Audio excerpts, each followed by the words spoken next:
3 गोष्टीकडे जर आवर्जून तुम्ही मनातून जर लक्ष दिलं, तर काय होईल माहिती आहे का, तुमची एनर्जी तुमच्यापाशी खूप छान स्टॉक राहील आणि त्या एनर्जीचा उपयोग तुमच्या कामात करू शकतात आणि त्या कामामध्ये त्या एनर्जीचा उपयोग केल्याने तुम्ही पहिल्यापेक्षा खूप छान आनंदी राहू शकतात. आता ते 3 पॉइंट कोणते ते आवर्जून लक्ष द्या आणि ते तुमच्या रोजच्या जीवनात इम्प्लिमेंट वापरायचा उपयोग करा. म्हणजे नक्कीच तुम्हाला त्याच्यापासून आनंद मिळू शकतो. आता सगळ्यात अगोदरचा पॉइंट माहिती आहे, आपण आहे ना, पुढच्या व्यक्तीला खूप सारं एक्सप्लेन करतो. असं नाही, तसं, तसं नाही, तसं. काही मिस्टेक झाली का त्याला खूप सारं सांगायचं असतं. खूप त्याला पटवून देण्याकडे लक्ष देतो. आपल्याला काय वाटतं आपण त्याच्यापेक्षा हुशार आहेत आणि आपण आहे ना, कॉलिंगवर समोरच्याला बोलताना म्हणजे आपल्याला हे करायचं असतं की नाही, नाही, नाही, नाही, मी दरवेळेसच बरोबर. माझं काही चुकतच नाही आणि हां, जरी चुकलं, तर मग ह्या-ह्या कारणाने चुकलं. माझी त्यात काही चुकी नव्हती. असं आपण जे एक्सप्लेन करतो ना, त्याने खूप सारी आपली जी एनर्जी आहे, ती जाती, वायाला जाते. हे तुमच्या बोलताना नाही लक्षात येत. वायफळ बोलणं, त्याच्यामध्ये एनर्जी घालवणं हे खूप सोपं आहे. पण पॉइंटचे 2 शब्द सांगणं, स्वतःचं इंट्रोडक्शन देताना स्वतःमध्ये मी काय अजून छान सांगू शकते, ह्या गोष्टी नाही जमत आपल्याला. हा सुविचारसुद्धा आहे, की ज्यावेळेस आपण वायफळ बोलतो ना, त्यावेळेस ते कळत नाही आपली एनर्जी जातीये. नंतर त्या सगळ्या गप्पा गोष्टी झाल्याच्या नंतर किंवा त्याच्यामध्ये आपल्याला जर असं सांगितलं, की ठीक आहे, स्वतःविषयी फक्त 2 शब्द सांग बरं. बोलता-बोलता जर हे सगळं मैफिलीमध्ये वायफळ बोलणं म्हणजे खूप साऱ्या गोष्टी सांगणं, की मी त्यांच्यासारखी नाहीये. अशामध्ये सांगताना खूप एनर्जी आपल्याकडे स्टॉक कुठं असतं आपल्या शरीरात ते नाही माहीत, पण येतो. त्यावेळेस आपण तो यूज करतो आणि सगळा हा मैफिलीचा बाजार थोडासा बंद झाला, थोडंसं त्यातून बाहेर आलो, तर आपल्याला ती एनर्जी डाउन झालेली महसूस होते. पण आपण एक्सेप्ट नाही करत. आपण एक्सेप्ट करतच नाही. आपल्याला वायफळ बोलणं किंवा एक्सप्लेन करणं किंवा कॉलिंगवर भरपूर साऱ्या गप्पा मारणं खूप आवडतं. पण हे आवडण्यामध्येच आपली एनर्जी डाउन होती. तर प्लीज ह्या पॉइंटकडे इथून पुढे आवर्जून लक्ष द्या, की तुम्ही एक्सप्लेन करण्याकडे जास्त लक्ष देऊ नका. थोडंच पण पॉवरफुल बोलून ती गोष्ट मी तिथेच एंड कशी करेल? पुढच्या व्यक्तीला समाधान होईल तेवढे 2च शब्द मी कसे बोलेल? त्या व्यक्तीला छान वाटेल. हे 2च गोष्टी मी कसे सांगेल? ह्या पॉइंटकडे तुम्ही लक्ष दिलं ना, तर तिथे तुमची एनर्जी डाऊन नाही होणार. तुम्ही खूप छान ती एनर्जीचा उपयोग तुमच्या कामामध्ये, चांगल्या कामामध्ये, तुमच्या आनंदासाठी तुम्ही नक्कीच यूज करू शकता. त्याच्यामुळे बडबड, एक्सप्लेन करणं आणि खूप सारं बोलणं कुठेतरी थांबवण्याकडे लक्ष द्या. आता जो दुसरा पॉइंट आहे ना, तो खूप पॉवरफुल आहे. तो पॉवरफुल म्हणजे कसं माहिती आहे का? खूप सारा चिडचिडापणा आहे ना, त्याने सुद्धा आपली एनर्जी डाऊन होते. कारण प्रत्येक जण आपल्या माइंडसारखा नाही आहे. प्रत्येक जणाचं एज जे आहे, वय आहे, ते वेगवेगळे आहे. त्याच्यामुळे तो त्याच्या वयानुसार विचार करत असतो. तो त्याच्या वयानुसार स्वतःला पाहत असतो. तो त्याच्या वयामध्ये आनंदी राहण्याच्या प्रयत्नामध्ये आपल्याला सहज एखादा शब्द बोलून जातो. आता गोंधळ असा होतो, आपण खूप स्ट्रिक्ट मनाचे, आपण खूप डिसिप्लिनवाले, आपण कोणत्याच गोष्टीला सहजासहजी नाही करत, एकदम छान मनातून करतो. आणि मग काय होतं माहिती आहे का? कोणीतरी आपल्याला घरातला असू दे, बाहेरचा असू दे, एक गोष्ट बोलतं, एक शब्द बोलतो आणि त्या एका शब्दाचा आपल्यावर असा इफेक्ट होतो, की आपण खूप सारी चिडचिड व्हायला लागते. आपल्याला असं वाटतं, की "अरे यार, ह्या व्यक्तीला का कळत नाहीये? मी इतके छान काम करते, तर मला ॲप्रिशिएट करायच्या ऐवजी हा व्यक्ती असा कसं काय बोलला मला?" आणि मग आपण काय करतो, एक शांत मन असतं ना, त्याच्यात चिडचिडा पण घालतो आणि त्या चिडचिड्याने आपल्याकडे एनर्जी किती माहिती आहे? एखाद्या व्यक्तीला एखाद्या शब्दाने जर चिडून दिलं ना, त्याच्यावर तो 2 तास म्हणलं ना, 2 तास कंटिन्यू ते सगळं बाहेर बोलायला जर सांगितलं ना, स्पर्धेमध्ये सुद्धा नंबर आहे. का तर हा चिडचिडापण आहे ना, आपला एक इगोचा एक भाग असतो, की मी तशी नाहीयेच आहे, समोरचा व्यक्ती तसं काच बोलला, हे एक्सप्लेन करण्यात, चिडचिड्यात, ओरडण्यात, मग सगळ्यांना त्यात गुंडाळून घेतो आपण. छोट्यापासून मोठ्यापर्यंत सगळ्यांचं एक-एक गोष्टीने ब्लेम करण्याकडे लक्ष देतो आणि त्याच्यामध्ये आपली सगळी एनर्जी डाउन करतो. फक्त एवढंच आहे, त्या चिडचिडेपणामध्ये आपल्याला ती जाणवत नाही. ते भांडणं झाले, ते चिडचिडापणा झाला.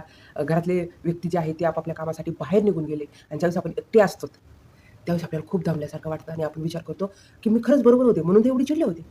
पण त्याच्यानंतर जे काही 2 तास आपण भारी काम केलं असतं ना, ते करण्यासाठी काही एनर्जीच राहत नाही. तर हा दुसरा पॉइंट आवर्जून हा आहे, की तुम्ही चिडचिडापणात एनर्जी डाउन करू नका. तुम्ही खूप छान काम करता, तुम्ही खूप चांगले आहात. पण हे तुम्ही चिडचिडेपणामध्ये जी एनर्जी घालता, त्याच्याऐवजी काय करा, तुम्हाला राग आलाय ना, त्या शांततेत विचार करण्यात काम करा. मला पण खूप राग येतो, असं नाहीये, मी तुम्हाला एक्सप्लेन करते आणि मला रागच येत नाही. येतो ना. अक्षरशः तुम्हाला सांगू का, कधी-कधी तर मी अगोदर उठली आणि मी काम करता-करता सहज घरातला एकतरी व्यक्ती सहज बोलून जातो. पण जे सहज बोलणं आहे ते खूप मनाला लागतं आणि ते मनाला एकदा लागलं आणि म्हणतात ना, तोंडाचा पट्टा एकदा चालू झाला का बंदच होत नाही, हिच्या नादीच नको लागायला. तिथं आपल्याला असं म्हणलं जातं तोंडाचा पट्टा. त्याच्यामुळे काय करा, खूप सारा राग आहे ना, त्याचा जो इम्पॅक्ट दुसऱ्यावर कोणावरच नाही होत. तो व्यक्ती ऐकतच नाही आपलं. गंमत काय माहिती का? जो व्यक्ती चांगला आहे, त्या व्यक्तीला चिडून दिलेलं आहे. त्या व्यक्तीने एकदा का चालू केलं, की तुम्ही असंच करता, मी अशीच नाहीये, ज्यावेळेस आपण सांगायला लागतो ना, त्यावेळेस समोरचा व्यक्ती म्हणतो, की "नाही, नाही, नाही, नाही. आता हिचा तोंडाचा पट्टा चालू झाला." बघा असं होतं आपल्याबरोबर. हा तोंडाचा पट्टा नाहीये, आपला राग बाहेर येतो. त्या रागात सकाळच्या मॉर्निंगच्या टायमिंगला एकदा का आपली एनर्जी डाऊन झाली, की दिवसभरची प्लॅन छान होत नाही. त्याच्यामुळे प्लीज ह्या एनर्जीकडे आवर्जून लक्ष द्या. हा स्टॉप करा. राग आलाय ना, थोडं शांत राहा. श्वासची स्पीड आहे ती कमी जादा करा, वाढवा. त्याच्याकडे लक्ष द्या. हातात जे काम आहे ते करण्याकडे लक्ष द्या. कारण त्यातून तुमची सुटका नाहीये. आणि चिडचिडेपणा किचनमध्ये असताना खूप सारा होतो. कारण ते आपल्याला करावंच लागतं ना, कारण त्यावेळी चिडचिड खूप होते. आता हा झाला दुसरा पॉइंट. आता तिसरा जो पॉइंट आहे ना, तो खूप काय ते म्हणजे मला असं वाटतं हा तिसरा पॉइंट फक्त दिसायला छान आहे. म्हणजे प्रेम. हे खूप सारं प्रेम आहे ना, खूप सारं प्रेम, खूप सारं लव्ह, खूप सारं मायाळूपणा. ह्या गोष्टींनी सुद्धा आपली एनर्जी डाऊन होती. तुम्ही म्हणाल, की ठीक आहे, सुरुवातीला जे होतं आपलं खूप सारं एक्सप्लेन करणं, त्यात एनर्जी जाते. आम्ही ॲग्री आहोत. दुसरं आहे चिडचिडेपणा, त्यात एनर्जी जाते, त्यात ॲग्री आहोत. पण प्रेमामध्ये एनर्जी जाते हे कसं काय? तर आता म्हणजे काय होतं, प्रेम म्हणजे काय गोष्ट असते माहिती आहे का? खूप सारा एफर्ट टाकणं, खूप सारं प्रेम, खूप सारं प्रेम. म्हणजे प्रेम म्हणजे काय, की त्या व्यक्तीला त्या प्रेमाचा एवढा आभास करून द्यायचा, एवढा आभास करून द्यायचा, की एक क्षणसुद्धा तो आपल्याला विसरला नाही पाहिजे. असं आपलं होऊन जातं. त्या गोंधळात आपली एनर्जी जाती त्या माणसाला जाणीव करून द्यावी लागते, की जितका श्वास इम्पॉर्टंट आहे, तेवढा तो इम्पॉर्टंट आहे. जेवढं मला पैसा इम्पॉर्टंट आहे, तेवढा तूच मला इम्पॉर्टंट आहे. आणि जेवढं हे काम आहे, माझं ड्रीम जेवढं इम्पॉर्टंट आहे, तेवढं तूच इम्पॉर्टंट आहे. म्हणजे आपण काय म्हणतो, की एखाद्या गोष्टीचं टार्गेट, अफर्मेशन आपण जर केलं, मॅनिफेस्टेशन जर केलं, तर ती गोष्ट भेटते. जेवढं एफर्ट आपल्याला कामाला द्यावा लागतो, जेवढी एनर्जी आपल्याला कामाला द्यावी लागते, जेवढ्या फोकसने ते काम करावं लागतं, तेवढं सगळं एफर्ट आपल्याला प्रेमाला द्यावं लागतं. ठीक आहे ना, प्रेम करू नका ह्याच्या मान्यतेमध्ये नाहीये. पण खूप सारं प्रेम, प्रेम, प्रेम, प्रेम जे आहे, त्या प्रेमामध्ये आपली एनर्जी जाते आणि त्याच्यानंतर ते प्रेमाच्या गोष्टी बोलल्याच्या नंतर सुद्धा आपण खूप सारं दमून जातो, थकून जातो. त्याच्यामुळे तुम्ही प्रेम करण्यासाठी ज्यावेळी स्वतःला तयार करतात ना, त्यावेळेस सुद्धा तुमच्याकडे एकीकडे प्रेम असतं आणि एकीकडे तुम्हाला खूप सारे लोड असतात कामाचे आणि तुम्हाला ते दोन्ही हँडल करायचं आहे आणि एका टाईमाला मल्टीटास्किंगची कामं केली, तर तिथे गोंधळ होतो, चिडचिड होती. मला माहिती आहे कितीतरी मुली प्रेमाला पण खूप सारा वेळ द्यायचा प्रयत्न करतात आणि काम जे थोडं, थोडं, थोडं केलेलं असतं ना, 100% त्या इव्हनिंगच्या नंतर आहे ना, फक्त चिडचिड करतात. कारण काय करणार 12 तास किंवा 15 तास त्याच्यामध्ये 3-4 तास प्रेमाच्याच गोष्टी आणि फक्त 2-3 तास फक्त ओरिजिनल काम असतं आणि हे सगळं मॅनेज करता त्या संध्याकाळच्या वेळेस थकलेल्याच असतात. त्याच्यामुळे प्लीज प्रेम पण झालं पाहिजे, प्रेम पण केलं पाहिजे, पण त्या प्रेमाला एक थोडा वेळ दिला पाहिजे.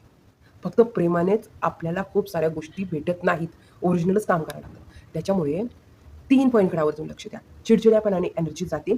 खूप सारं पटवून देतो ना, त्याने एनर्जी जाते आणि खूप सारं प्रेम त्याने सुद्धा एनर्जी जाते. या 3 पॉइंटकडे व्यवस्थित लक्ष द्या. म्हणजे तुमची खरी एनर्जी स्टॉक राहील आणि तुम्ही फोकसनी काम करताल आणि तुम्ही नक्कीच तुमच्या जीवनात सक्सेस होताल. ही माझी गॅरंटी आहे. तर वेळात वेळ काढून तुम्ही माझा व्हिडिओ पाहिला त्याच्याबद्दल खूप सारे धन्यवाद. असाच व्हिडिओ पाहत राहा आणि जर तुम्हाला हा व्हिडिओ मनातून आवडलाच असेल, तर तुमच्या मैत्रिणीला, मित्राला सेंड करा. म्हणजे काय होईल, तिच्यामध्ये जो एक पॉइंटचा चिडचिडपणा आहे किंवा एक एक्सप्लेन करण्याची जी थोडी सारी हॅबिट सवय झाली, ती थोडीशी त्या गोष्टीकडे लक्ष देईन आणि पहिल्यापेक्षा अजून आनंदी राहील. तर थँक तुम्ही माझा व्हिडिओ पाहिला त्याच्याबद्दल खूप सारे धन्यवाद. थँक